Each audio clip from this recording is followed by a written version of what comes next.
Kita akan merenungkan satu bagian firman Tuhan yang berkaitan dengan teks yang berkaitan dengan Roh Kudus. Tadi kita juga mendengar paduan suara membawa kita kepada perenungan tentang Roh Kudus juga, Roh Allah. Ayat firman Tuhan supaya diambil dari bacaan Alkitab hari ini, tapi saya ingin mengajak kita semua membaca sekali lagi, nggak harus semuanya ya, tapi beberapa ayat, yaitu dari Yohanes 14 ayat 15 sampai dengan 19 dan 21 ya. Saya membaca yang ganjil, sudah membaca yang genap. Yohanes 14 ayat 15. Jikalau kamu mengasihi aku, kamu akan menuruti segala perintahku. Aku akan minta kepada Bapa, dan Dia akan memberikan kepadamu seorang penolong yang lain, supaya Ia menyertai kamu selama-lamanya. Yaitu Roh kebenaran. Dunia tidak dapat menerima Dia, sebab dunia tidak melihat Dia dan tidak mengenal Dia. Tetapi kamu mengenal Dia, sebab Ia menyertai kamu dan akan diam di dalam kamu. Aku tidak akan meninggalkan kamu sebagai yatim piatu. Aku datang kembali kepadamu. Tinggal sesaat lagi dan dunia tidak akan melihat aku lagi. Tetapi kamu melihat aku sebab aku hidup dan kamu pun akan hidup. Kita 21 ya. Kita ke 21.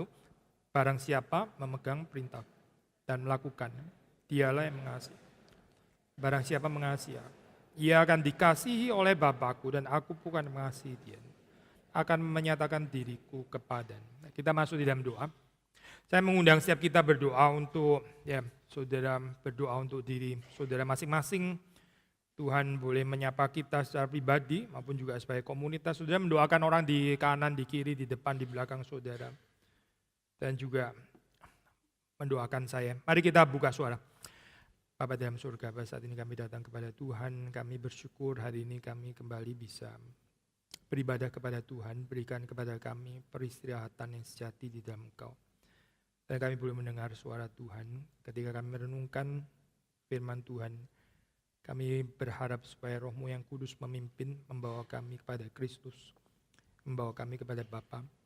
Dan tolong kami boleh mengerti kehendak Tuhan, apa yang Tuhan mau untuk kami kerjakan di dalam hidup ini. Dan Engkau sekali lagi yang boleh mengenergize kehidupan kami, semakin mengasihi Engkau. Engkau hadir di tengah-tengah kami dan bekerja dengan leluasa. Berkati kami semua, berkati hamba-Mu. Demi Yesus Kristus kami berdoa. Amin.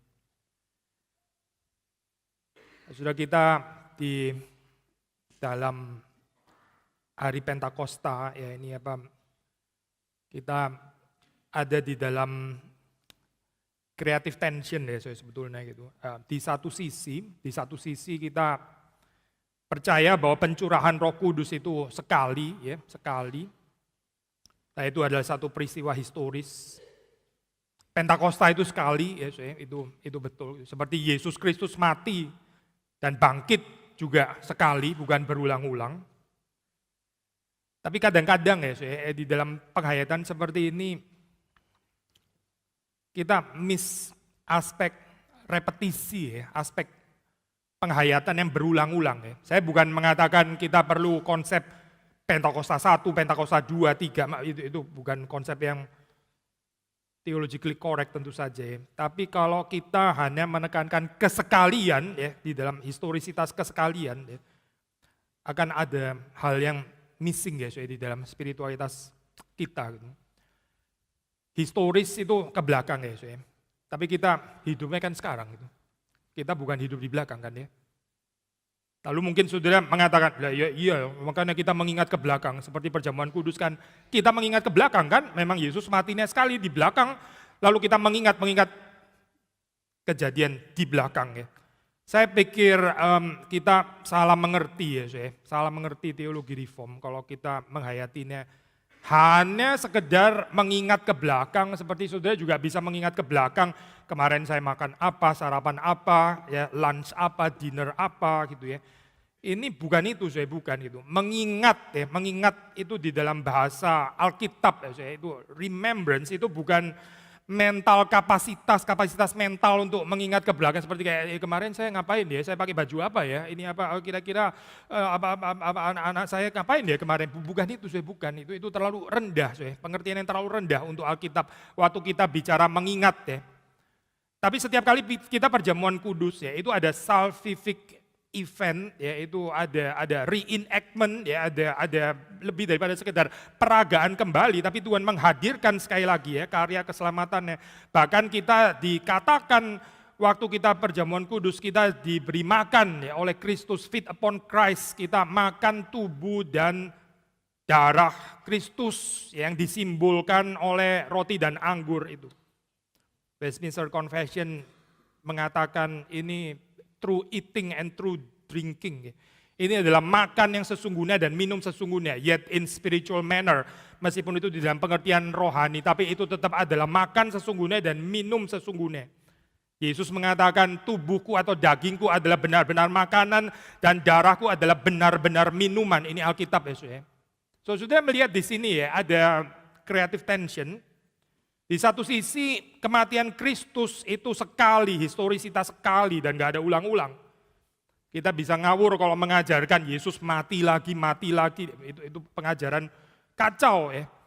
Tapi di dalam perjamuan kudus sudah melihat ada aspek repetisi nih ya. Repetisi diberi makan lagi ya oleh Kristus, diberi makan apa saudara? Diberi makan daging atau tubuhnya dan diberi minum darah. Nah dan ini berkali-kali ya. Waktu kita mengatakan berkali-kali itu bukan berarti kita mengatakan bahwa Yesus mati lagi.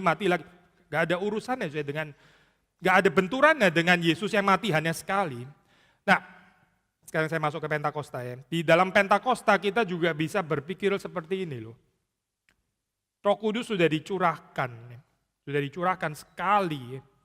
Ya sudah dong, berarti kan sudah dicurahkan, sudah di dalam hati kita. Saya nggak perlu lagi dong berdoa untuk Roh Kudus, kan sudah. I think ada yang missing saya di sini gitu. Memang saya Roh Kudus dicurahkan sekali, itu betul gitu. Roh Kudus sudah diberikan kepada gereja, betul. Akan Roh Kudus tinggal di dalam hati saudara dan saya. Dan ini bukan keluar masuk, itu juga betul gitu. Tapi bukankah di dalam kehidupan kita, realistically speaking, kalau kita jujur dan realistis, memang hidup kita nggak selalu dipenuhi oleh Roh Kudus. Kita bisa memadamkan pekerjaannya, kita bisa mendukakan Roh Kudus. Karena itu kita perlu terus minta Roh Kudus ya, minta Roh Kudus di dalam segala kepenuhannya. Spiritualitas Kristen yang cuma ada already tapi nggak ada not yet-nya, itu spiritualitas yang bermasalah, bermasalah. Sama, saya juga bisa balik. Spiritualitas yang cuma ada not yet tapi nggak ada already juga bermasalah. Bermasalah, sama-sama bermasalah. Tapi mungkin ya, mungkin kecenderungan gereja Protestan ya. Menekankan already tapi kurang ada not yet di dalam hal ini. Kerajaan Allah itu sudah datang already, tapi kita masih berdoa ya. Kita berdoa doa Bapa kami, setiap minggu mungkin kita berdoa itu ya. Atau lebih daripada seminggu sekali. Datanglah kerajaanmu. Kan nggak ada tension, nggak ada kontradiksi ya. Yang ada creative tension di sini. Kerajaan Allah itu sudah datang, ya, sekaligus juga belum datang. Kerajaan Allah sudah di antara kita, tapi juga saya masih menantikan kerajaan Allah. Ini loh saya, Roh Kudus sudah dicurahkan, sudah ya.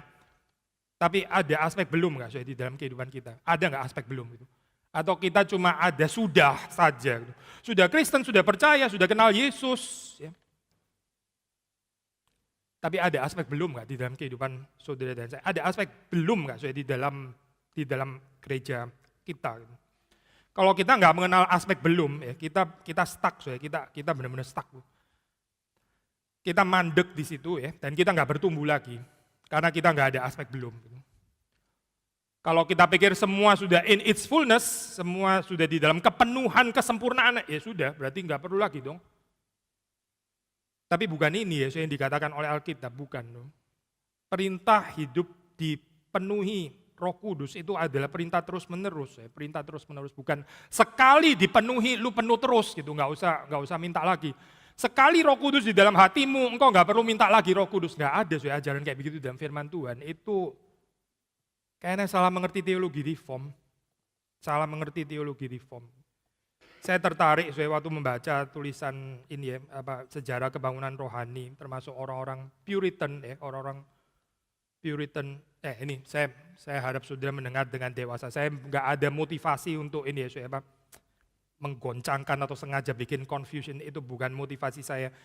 Tapi orang-orang reform di dalam zaman masa lampau itu saya waktu bicara tentang pengharapan kebangunan rohani ya, mereka masih pakai istilah outpouring of the Holy Spirit, pencurahan Roh Kudus, revival saya. Kalau ini kita di gereja ini terus ada orang berdoa minta Roh Kudus dicurahkan gitu. Pasti setelah itu di approach ya. Sebaiknya ikut streets, sebaiknya ikut speak, ikut seminar. Konsep kita nggak begitu gitu kan ya. Mungkin kalau kita ketemu orang Puritan, tepuk-tepuk orang Puritan gitu ya. Sebaiknya ikut speak. Kita belajar dari mereka atau mereka suruh belajar dari kita gitu. Sekali, motivasi saya bukan sengaja mau goncang-goncang saudara atau bikin confused. Saudara nggak harus pakai istilah itu sih kalau terganggu, nggak harus gitu. Kita nggak harus pakai istilah itu. Istilah itu mungkin agak provokatif gitu ya. Tapi I think mereka mengerti satu hal ya, nggak cukup hanya dengan konsep yang kesekalian ya, tapi nggak ada penghayatan yang ulang-ulangnya itu loh saya. Itu kurang saya di dalam spiritualitas, termasuk spiritualitas reform, termasuk saya. Karena mereka ini orang reform, I don't think mereka kacau teologinya saya. Teologi kita lebih kacau kayaknya daripada mereka. Masa kita mau mengajari mereka teologi gitu. Hai orang-orang Puritan, belajarlah dari Jemaat Geri Karawaci gitu misalnya ya. Karena kita lebih mengerti doktrin Roh Kudus daripada kamu. I don't think itu posisi kita kali ya. Tapi kenapa ya mereka bisa pakai istilah seperti ini? Sekali lagi ya saudara nggak harus pakai istilah itu. Saya juga bukan mau mendorong saudara setelah ini pakailah istilah, ntar benar-benar kacau loh ya. Karena itu memang bukan vocabulary kita. Tapi poin yang saya mau share kepada saudara adalah kalau cuma ada konsep kesekalian tapi nggak ada konsep penghayatan yang berulang-ulang ya. Seperti tadi loh perjamuan kudus. Saya diberi makan lagi dan lagi dan lagi ya, oleh daging dan darah Kristus. Kalau ini nggak ada. Yang ada adalah konsep static in the past. Padahal kita living in the present sekarang ya. Not to mention future-nya juga apalagi nggak jelas juga. Pokoknya yang ada cuma in the past gitu. Cuma yang di masa lampau. I think kita nggak mengerti kekristenan ya. Kita bisa nggak bertumbuh, bisa nggak ada dinamika di dalam kehidupan kita, ya kita stuck. Tapi kalau saudara membaca di dalam kitab suci, ya, kita diundang again terus menerus ya untuk meminta Roh Kudus itu memenuhi gereja, ya, memenuhi saudara dan saya lagi dan lagi. Ya. Saya merenungkan bagian Pentakosta ini ya, ini saudara melihat tuh rasul-rasul ya, rasul-rasul itu diminta untuk menanti Roh Kudus yang waktu itu memang betul dicurahkan gitu ya, dicurahkan. Saudara, mereka ini kan sudah tahu ya, bukan cuma tahu, melihat, mengalami dengan jelas bahwa Yesus itu sudah bangkit. Benar kan ya? Yesus bangkit itu mereka lihat dengan jelas sekali gitu. Memang di dalam cerita awal-awal ada keraguan-raguan, itu betul gitu. Ada keraguan. Tapi setelah mereka berkali-kali ada penampakan, ya, mereka yakin memang Yesus bangkit. Gitu. Bukan saja mereka tahu dan menyaksikan Yesus bangkit, mereka tahu Yesus terangkat ke sorga itu di depan mata mereka. Tapi ya, kalau sudah membaca di dalam kisah para rasul, ya, ini bukan otomatis terus karena tahu itu ya. Lalu mereka menjadi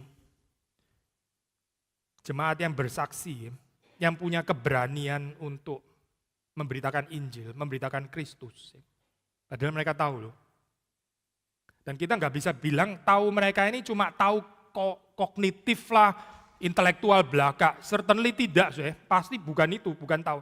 Ini tahu yang benar-benar tahu loh, benar ya. Tapi kenapa ya, Saya khawatir ya, di dalam gereja itu kita juga di dalam level tahu ini gitu. Saya nggak berani pakai istilah tahu kognitif, cuma sekedar tahu-tahu. Ini bukan tahu yang rendah begitu, ini tahu yang cukup tinggi. Tapi tetap tanpa penyertaan ya, urapan kehadiran Roh Kudus, itu kesaksian saudara dan saya akan berbeda. Kita tahu nggak? Saya tahu bahwa gereja ini adalah gereja Reform Injili yang pendirinya sangat menekankan Injil. Tahu saudara dan saya tahu kok. Gitu. Tahu itu kita tahu. Masa saudara nggak tahu?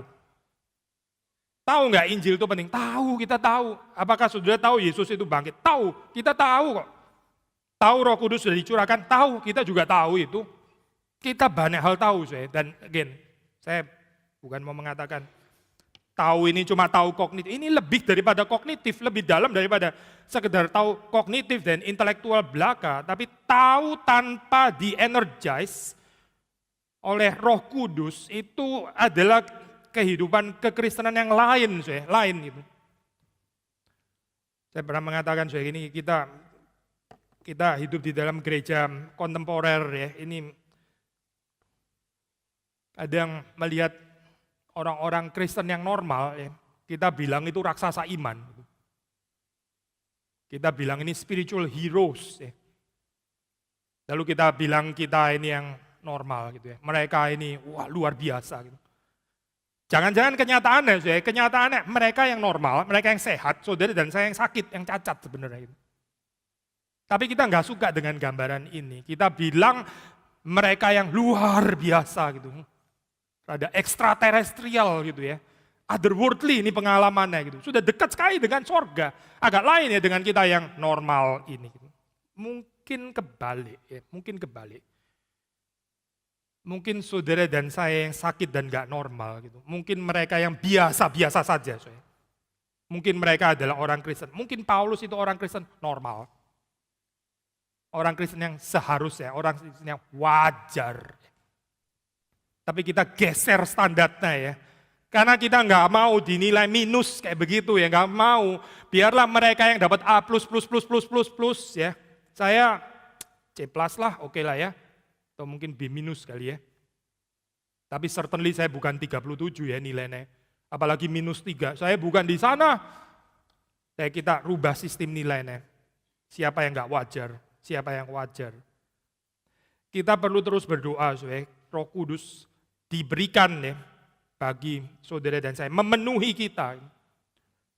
Mengurapi kita lagi dan lagi dan lagi. Energize kehidupan kita sehingga kita bisa bersaksi. Kita menjadikan pemberitaan Kristus itu ya lifestyle hidup kita gitu. Bukan cuma bergantung kepada penginjilannya Pak Tong dan Pak Jimmy, tapi saudara dan saya juga.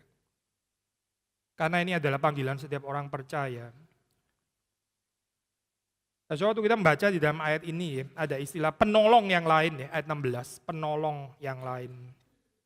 Penolong istilah penolong ya. Ini istilah ya parakletos seperti saudara tahu ya, satu istilah yang bisa diterjemahkan helper, penolong ya, bisa diterjemahkan comforter, penghibur, bisa diterjemahkan counselor ya, bisa diterjemahkan advocate ya. Banyak ya variasi terjemahannya gitu. Memang ini istilah yang kaya ya pengertiannya.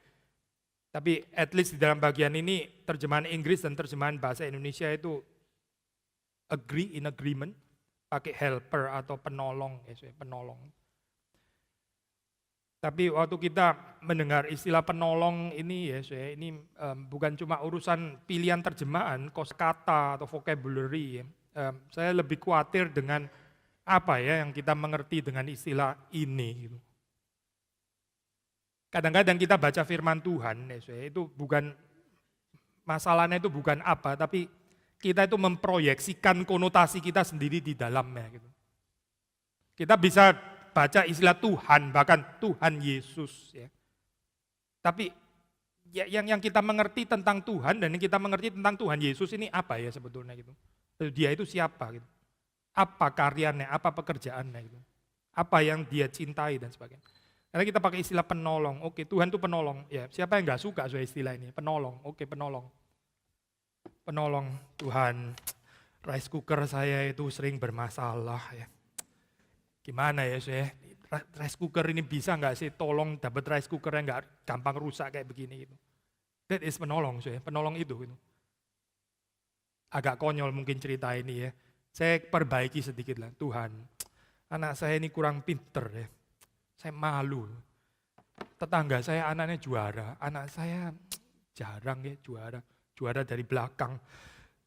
Tolong Tuhan, Engkaulah penolong. Penolong sih memang, Tuhan penolong. Saudara nggak pergi ke kuil apa atau gunung apa untuk cari saudara datangnya kepada Tuhan sebagai penolong ya. Tapi penolong apa saudara? Penolong apa saudara? Penolong apa? Penolong untuk urusan sepele ini. Ini apa? Kotor ya ini apa? Bunga ini kotor ya. Tolong Tuhan gak cepet kotor gitu. Bisa nggak terlalu debu rumah saya gitu. Bisa nggak sih Tuhan dapat rumah yang nggak terlalu banyak debu lalu lintas. Sumpek ya tiap kali. Satu hari mesti berapa kali. Tolong. Lalu tolong itu saya. Ya benar sih saudara memang minta tolong. Tapi penolong apa? Kalau di sini ya saya. Kalau di sini. Penolong apa saya? Saudara melihat ayat 16. Penolong ini sederhana ya. Penolong yang menolong saudara untuk apa?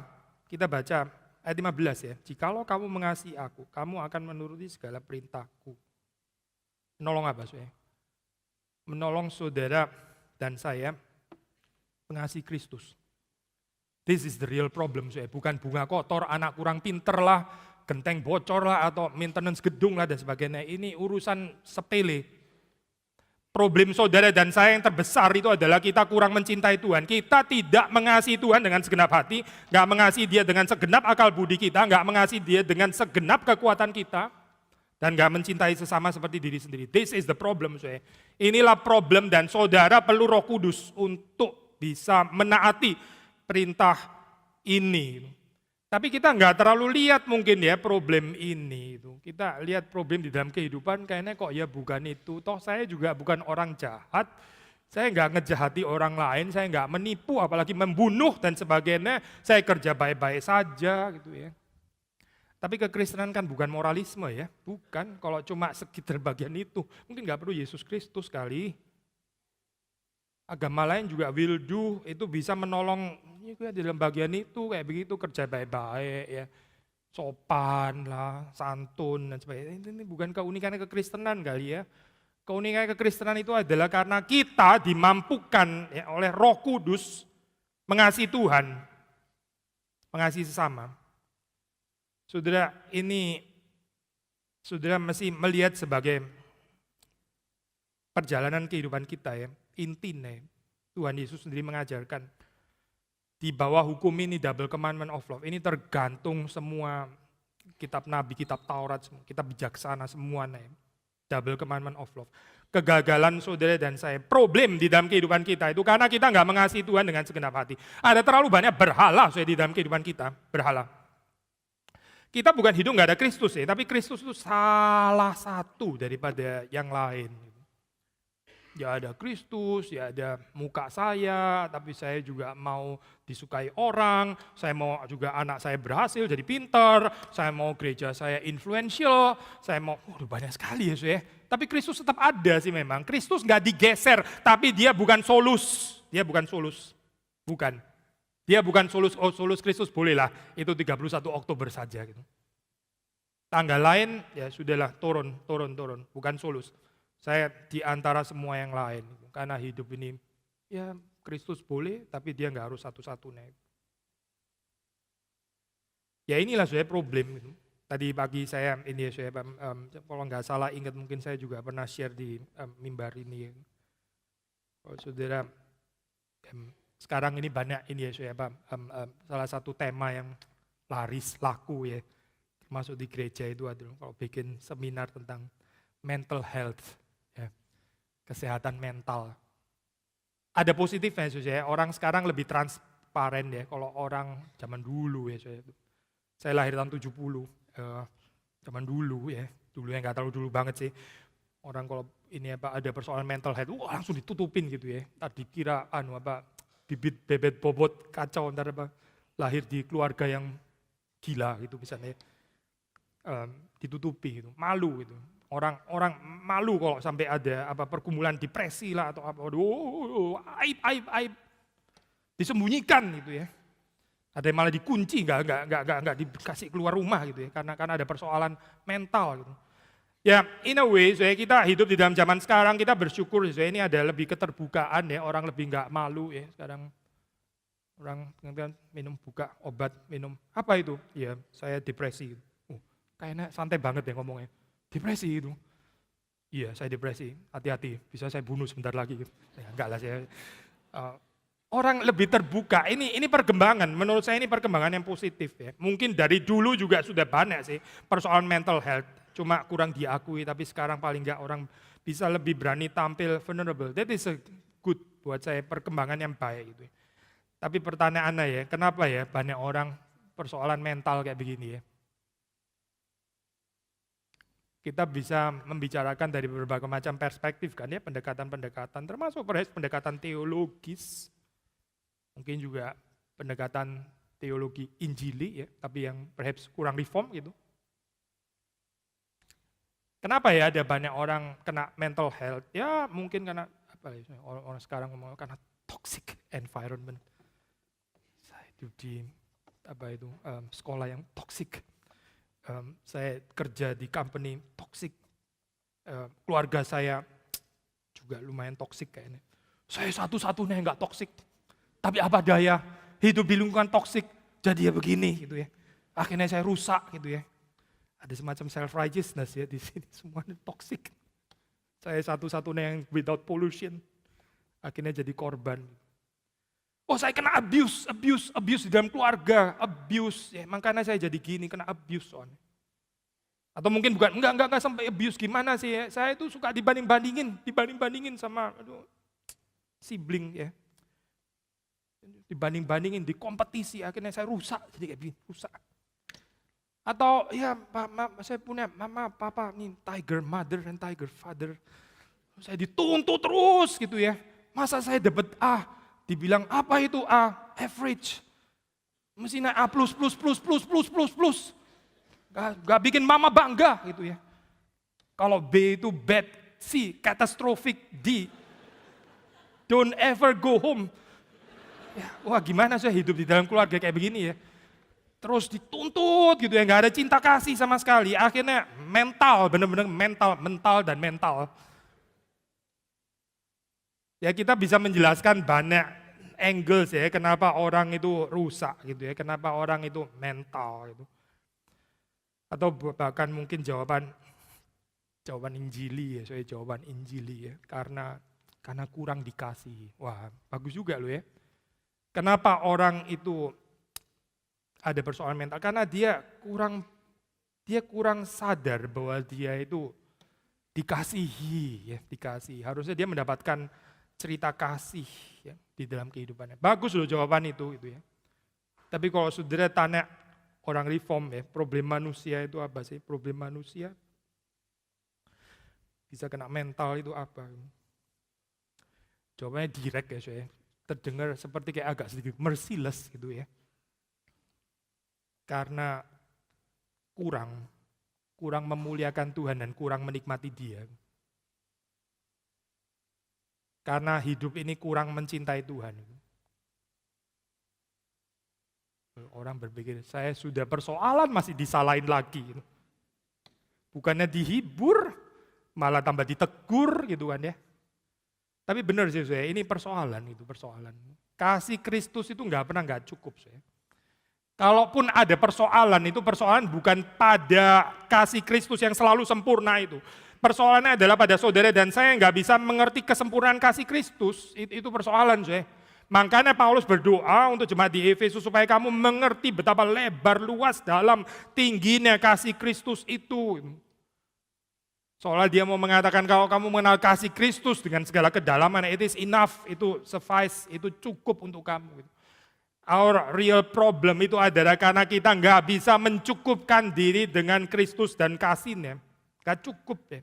Kita perlu tambah-tambah yang lain gitu. Kasih Kristus sih oke sih, tapi juga tambah-tambah dengan yang lain.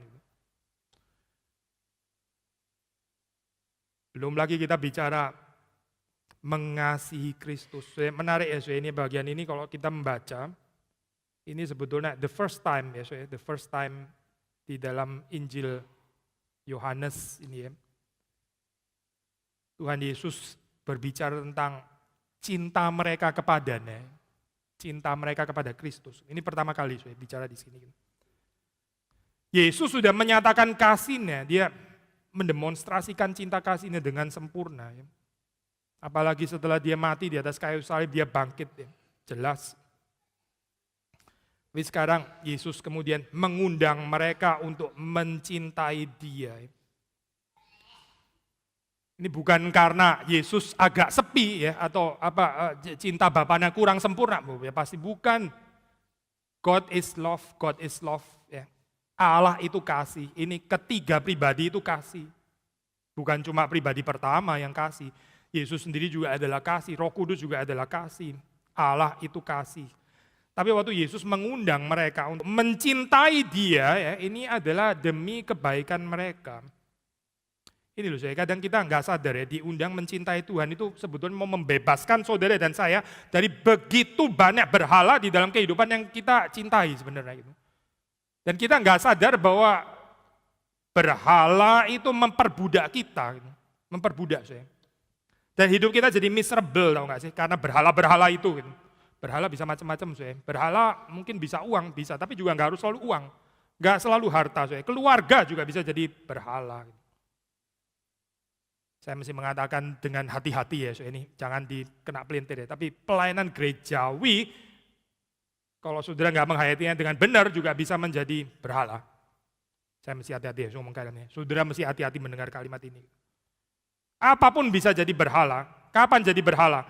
Ya waktu kita gagal menghayati hal-hal itu, relasi-relasi itu keluar, copot dari cinta kasih kita kepada Tuhan. Copot dengan urusan itu, langsung jadi berhala.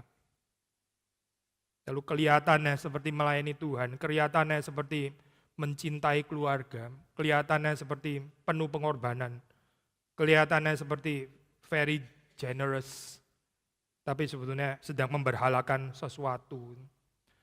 Waktu Tuhan mengundang murid-muridnya untuk mencintai dia, ya, itu sebenarnya satu undangan bahagia, itu undangan yang membebaskan kita dari perbudakan berhala-berhala. Ya.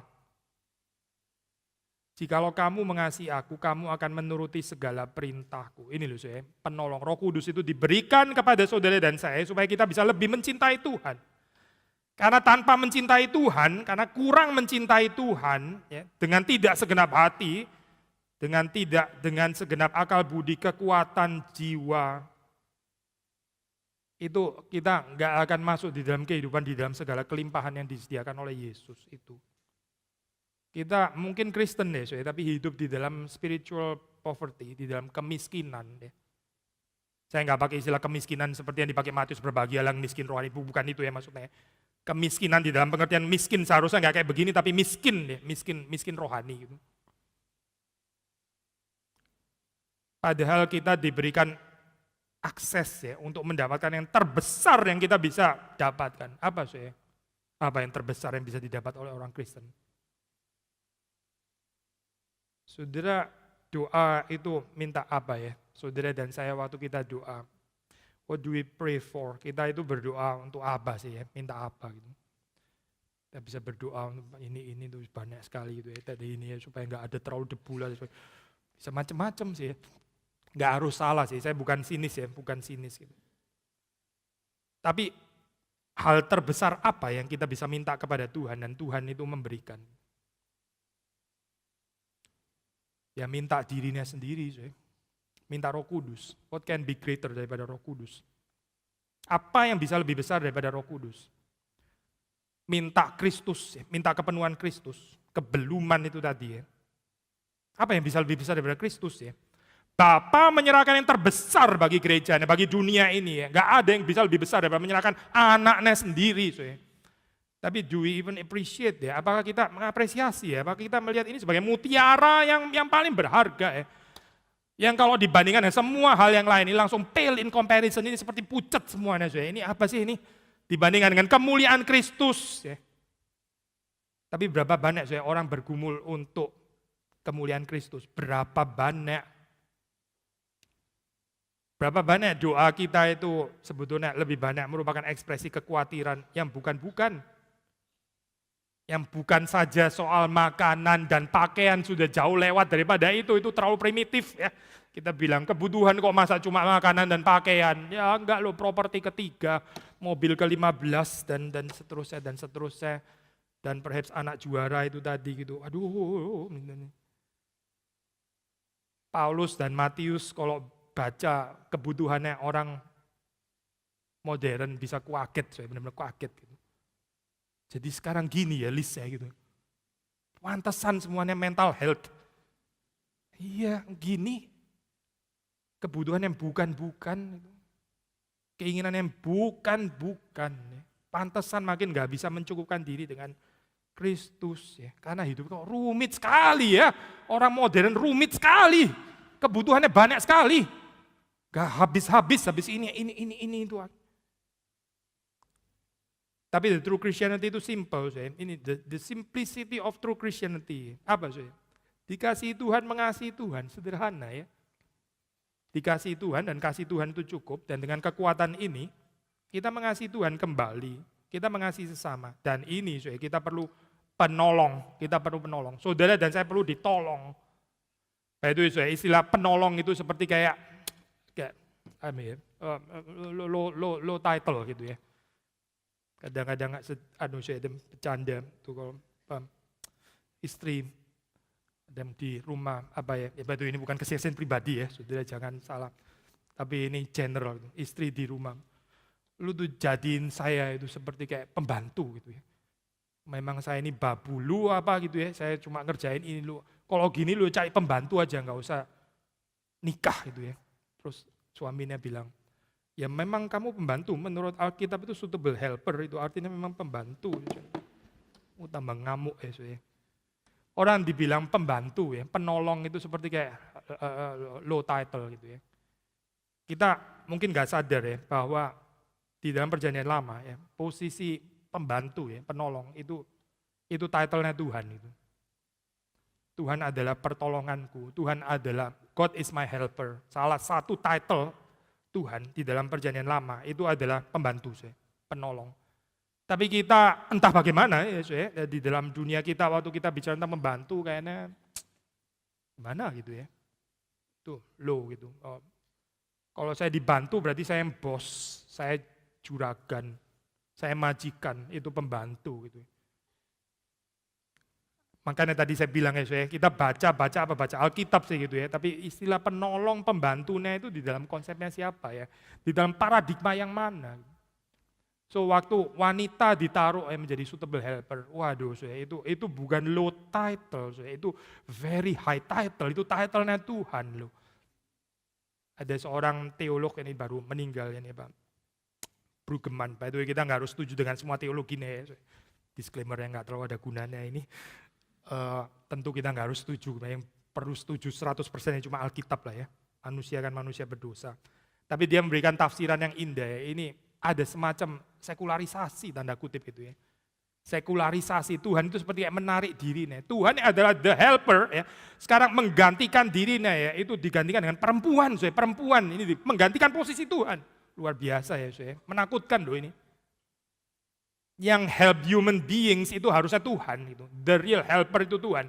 Tapi waktu Tuhan mengatakan, aku akan menjadikan bagimu penolong yang sepadan, the helper, itu posisinya Tuhan loh. Lalu ada semacam tanda kutip ya, sekularisasi Tuhan seperti kayak meninggalkan arena. Sekarang ini saya sediakan perempuan penolong. Itu sama sekali bukan title murahan, saya bukan. Tapi kita seringkali mengerti istilah penolong dan pembantu itu kayak rendah sekali ya. Perhaps paradigma kita paradigma perbudakan sih. Bos, ya, budak gitu ya. Ya kalau kita paradigmanya kayak begini ya. Maka orang berlomba-lomba bagaimana jadi bos yang memerintah, bukan yang diperintah gitu kan ya. Tapi Tuhan di sini adalah Tuhan yang penolong ya, yang pembantu, tapi dia memberikan perintah. Dan orang yang ditolong itu menaati perintah. Kejungkir balik kan di sini kan ya. Kejungkir balik, yang mana perlu koreksi? Sudah pasti bukan Alkitab yang perlu koreksi. Pasti paradigma saudara dan saya yang perlu koreksi. Tuhan itu penolong, ya. Karena apa saudara? Karena kita manusia memang perlu ditolong. Berbahagialah saudara kalau kita bertumbuh dewasa. Saudara dan saya bertumbuh makin lama makin dewasa dan kita makin sadar bahwa kita ini helpless. Bahwa kita ini nggak berdaya. Itu orang yang matang saudara kerohaniannya. Orang yang nggak bertumbuh ya saudara. Orang yang kanak-kanak ya. Itu merasa nggak perlu ditolong.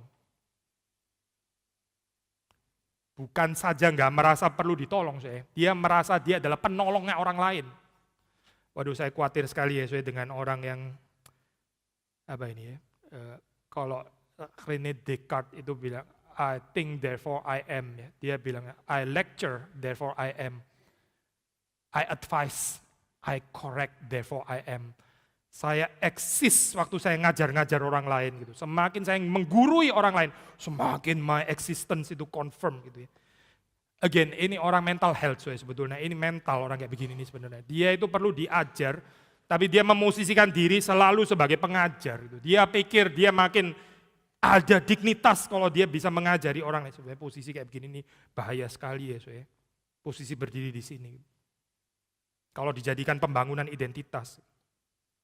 Tapi ada banyak orang kayak begini ya, selalu mau menolong, tapi nggak mau ditolong. Selalu mau mendoakan, saya doakan.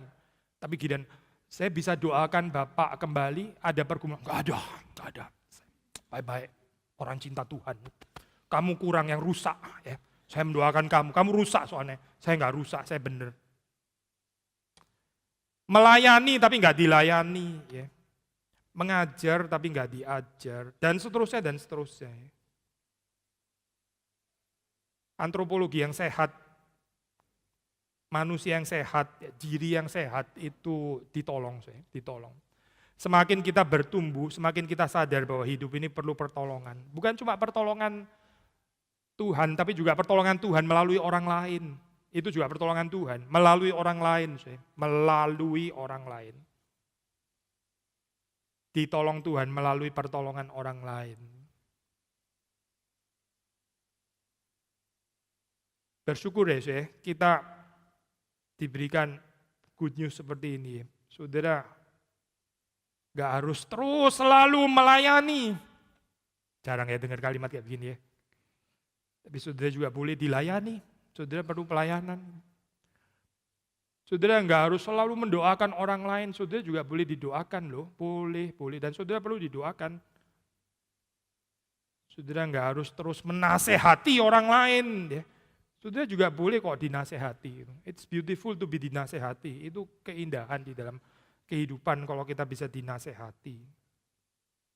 Tuhan itu adalah penolong. Yesus Kristus itu penolong, maka dia pakai istilah penolong yang lain. Karena Yesus sendiri adalah penolong. Memang saudara di dalam Injil Yohanes ya, saudara nggak membaca di mana sih Yesus dibilang Parakletos. Tapi saya mengajak saudara membaca dari 1 Yohanes pasal 2 ya, 1 Yohanes pasal 2. Saya baca ayat 1 ya, saya baca bahasa Inggris di sini. My little children, I'm writing these things to you so that you may not sin. Anak-anakku, aku menulis hal-hal ini kepadamu supaya kamu tidak berdosa. But if anyone does sin, kalau seseorang berbuat dosa, we have an advocate. Kita punya Parakletos with the Father. Jesus Christ the righteous. Kita punya penolong, kita punya advocate, yaitu Yesus Kristus. Yesus Kristus itu adalah Parakletos. Yesus adalah advocate. Maka waktu di sini dikatakan, aku akan memberikan kepadamu seorang penolong yang lain karena Yesus sendiri juga adalah penolong. Yesus penolong di dalam kehidupan kita, bukan hanya menyelesaikan persoalan sehari-hari yang enggak pernah beres dan selalu ada itu ya. Itu terlalu rendah, enggak sesuai menempatkan Yesus di sana gitu. Tapi Yesus akan menolong kita untuk mencintai Allah dengan segenap hati. Roh Kudus diberikan ya.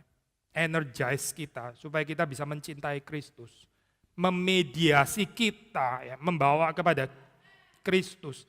Kristus itu memediasi kita dengan Allah Bapa. Tanpa Kristus kita nggak bisa mengasihi Bapa. Tanpa Roh Kudus kita nggak bisa mengasihi Kristus. Berbahagialah saya orang yang mengenal rahasia ini ya. This is the good news ya. Inilah good news ya. Good news itu kan tergantung bad news ya. Benar kan ya? Kalau saudara dapat good news ya bad newsnya apa gitu. Kalau saudara adalah orang kaya gitu misalnya ya. Terus, Pak hari ini dapat bad news, dapat good news gitu ya. Apa good newsnya? Bapak menang undian berhadiah, dapat 1 Tupperware gitu misalnya. Dia akan rada menghina saudara. Dapat sapu lidi. Gimana saya dia itu masa good news untuk dia gitu. Apa ya artinya untuk dia gitu. Dapat 1 Tupperware itu. Is it a good news? Ya enggak lah. Orang dia sangat berkelimpahan. Masa itu jadi good news? Kalau saya mengatakan kepada saudara yang enggak ada pergumulan dengan sakit penyakit ya. Selamat ya. Anda dinyatakan sehat. Lah memang saya sehat. Dari kapan-kapan saya sehat gitu. Anda bersih daripada. Ya memang kan itu enggak jadi good news. Gitu. Enggak jadi good news. Good news itu akan hadir kalau di dalam konteks bad news yang tepat kan ya. Injil itu good news. Injil itu good news kan ya, kabar baik. Tapi bad newsnya apa sih sebetulnya? What is the bad news? Kan tergantung ya. Apakah Injil itu good news in your and my life?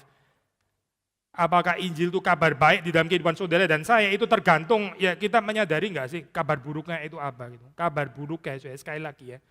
Kabar buruknya itu saudara dan saya itu nggak mampu untuk mengerti kedalaman kasih Allah di dalam Kristus. Dan kita nggak mampu untuk mengasihi Allah. That is the bad news ya. Ini the real bad news. Kita tuh nggak bisa memuliakan Tuhan dan nggak bisa menikmati Dia.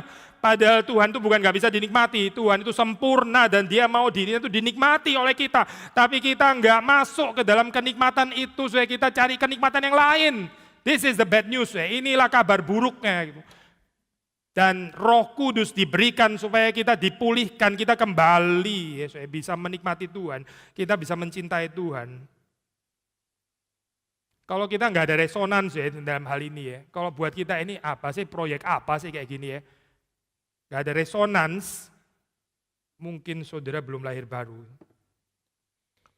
Mungkin saudara belum betul-betul di dalam Kristus, saudara nggak melihat kerajaan Allah. Yang saudara lihat cuma kerajaan dunia dengan semua persoalannya. Yang enggak selesai-selesai itu anak saya sakit lah, tagihan listrik dan sebagainya. Muter di situ terus, putar di situ. Saya berantem sama pembantu saya lah dan sebagainya nih, suami saya, istri. Waduh rumit saya itu, rumit. Satu persatu Tuhan mesti selesaikan problem ini ya. Gitu. Tapi kita juga enggak tertarik untuk mencintai Tuhan.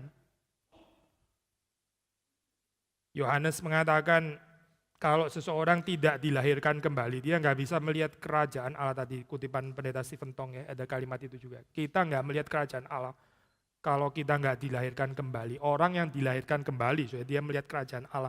Dia melihat kerajaan Allah itu seperti mutiara. This is everything. Ini semuanya yang saya perlu dalam hidup. Semua mutiara-mutiara yang lain ini sampah. Paulus bilang ini sampah. Semuanya aku anggap rugi. Setelah aku mengenal Kristus dibandingkan dengan pengenalan akan Kristus Tuhanku, ya, ini semua seperti sampah. Bisa nggak supaya kita ngomong kalimat ini bersama dengan Paulus? Gitu. Dan bukan cuma secara intelektual, bukan cuma secara teoritis, tapi juga dari kedalaman hati. Mari kita minta Roh Kudus diberikan di dalam kehidupan kita, ya, supaya kita boleh lebih menikmati Kristus, menikmati Allah di dalam Kristus. Terakhir ya, terakhir. Kekristenan itu kan agama mediasi, mediasi, trinitas. Roh Kudus menolong kita untuk mengasihi Kristus. Kristus menolong kita untuk mengasihi Allah Bapa. Kristus sendiri adalah penolong yang membebaskan kita dari dosa, yang berdiri sebagai advocate ya, karena dosa kita membuat kita nggak bisa mengerti cinta kasih Allah, nggak bisa mengasihi Allah. Nah sekarang orang yang mengenal Tuhan, ya, karena di sini dikatakan dunia tidak dapat menerima Dia, dunia tidak melihat Dia, dunia tidak mengenal Dia. Tetapi kamu mengenal dia. Kamu mengenal dia. Kita mengenal Tritunggal, Bapa, Anak, dan Roh Kudus. Kalau kita mengenal Tuhan sebagai penolong, ya, Kristus itu penolong, Roh Kudus itu penolong, ya, di dalam perjanjian lama, Allah Yahweh itu digambarkan juga sebagai penolong. Ya, kalau kita mengenal Allah yang adalah penolong, dan kita yang mengenal Allah sebagai penolong, kita akan ditransform, kita juga akan menjadi penolong-penolong kecil, penolong kecil. Penolong bagi siapa, saya? Ya bagi dunia yang nggak tertolong ini. Sekali lagi ya, saya. Untuk bisa mencintai Bapa kita perlu Kristus. Untuk bisa mencintai Kristus kita perlu Roh Kudus. Tapi dunia nggak mengenal ini semua. Siapa yang bisa membawa kepada pengenalan Tritunggal ini? Tuhan Yesus menyerahkan, mempertaruhkan tugas ini kepada saudara dan saya. Kita minta kepada Tuhan ya, kita bisa menjadi gereja yang memancarkan kesaksian ini loh. Ini gereja yang dikasihi Tuhan dan yang mengasihi Tuhan. Ini gereja yang saling mengasihi. Meskipun gak sempurna ya, tapi ini gereja yang saling mengasihi. Tuhan Yesus mengatakan dari situ ya, dunia akan mengetahui bahwa kamu adalah murid-muridku. Apa saya? Jikalau kamu saling mengasihi. Allah itu adalah kasih. Barang siapa mengaku dia mengenal Allah, dia hidup di dalam saling mengasihi. Dia dikasihi Allah, mengasihi Allah. Dia saling mengasihi satu dengan yang lain. Bahkan juga mengasihi orang-orang yang masih di luar Kristus. Kiranya Tuhan menolong kita, Tuhan memberikan kepada kita kepenuhan Roh-Nya yang kudus. Mari kita masuk dalam doa. Saya memberi waktu kepada saudara-saudari sekalian untuk merespon firman Tuhan di dalam hati saudara masing-masing.